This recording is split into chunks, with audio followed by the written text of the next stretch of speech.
ഇന്ന് ശതകോടികളുടെ വ്യവസായമാണ് സ്കിൻ കെയറുമായി ബന്ധപ്പെട്ട് നടക്കുന്നത്. ബ്രാൻഡുകൾ അവരുടെ ഉൽപ്പന്നങ്ങൾ വിറ്റഴിക്കുന്നത് തികച്ചും നുണപ്രചാരണങ്ങൾ നടത്തിയാണ്. അതിന് ഡോക്ടർമാർ ഉൾപ്പെടെ കുടപിടിച്ചു കൊടുക്കുന്നു. അല്ലെങ്കിൽ ഈ നുണ അവർ ജനങ്ങളിലേക്ക് പറഞ്ഞു കൊടുക്കുന്നു. ത്വക്ക് രോഗവുമായി ബന്ധപ്പെട്ട വിഭാഗമാണ് ഡെർമറ്റോളജി. പല ഡെർമറ്റോളജിസ്റ്റും പറയുന്നത് സൺസ്ക്രീൻ ഉപയോഗിക്കാതെ വെയിലത്ത് നിന്നാൽ ക്യാൻസർ ഉണ്ടാകുമെന്നാണ്. ഇത് ശരിയാണോ? ത്വക്ക് രോഗത്തിനുള്ള ഡിപ്പാർട്ട്മെന്റ് എന്ന നിലയിൽ ഡെർമറ്റോളജി അറിയപ്പെടുന്നുവെങ്കിലും ഇതിനോട് അനുബന്ധമായി മെഡിസിനുമായി ബന്ധമില്ലാത്ത ഒരു വിഭാഗവുമുണ്ട്. അത് കോസ്മെറ്റോളജിയാണ്. ബ്യൂട്ടീഷ്യൻ എന്ന് പണ്ട് പറഞ്ഞിരുന്നതിന്റെ പരിഷ്കരിച്ച രൂപമാണ് കോസ്മെറ്റോളജിസ്റ്റ്.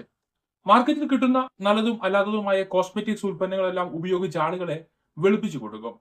കോസ്മെറ്റിക്സ് ആയി ക്രീംസ്, സെറംസ്, സൺസ്ക്രീൻസ് തുടങ്ങി പ്രായം കുറയ്ക്കാനുള്ള പല മാർഗങ്ങൾ, കോസ്മെറ്റിക് സർജറികൾ വരെ ഇന്നുണ്ട്.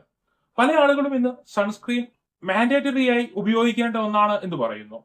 ഏതായാലും സൗന്ദര്യം വർദ്ധിപ്പിക്കുവാനുള്ള ട്രെൻഡുകൾക്ക് പിന്നാലെ ആളുകൾ പോകുമ്പോൾ, വിപണി ഒരുക്കുന്ന കെണികളിൽ വീഴുമ്പോൾ ഒന്ന് ഇരുത്തി ചിന്തിച്ച് ഇവിടെ അനന്തരഫലം എന്തെന്ന് അറിയേണ്ടതുണ്ട്.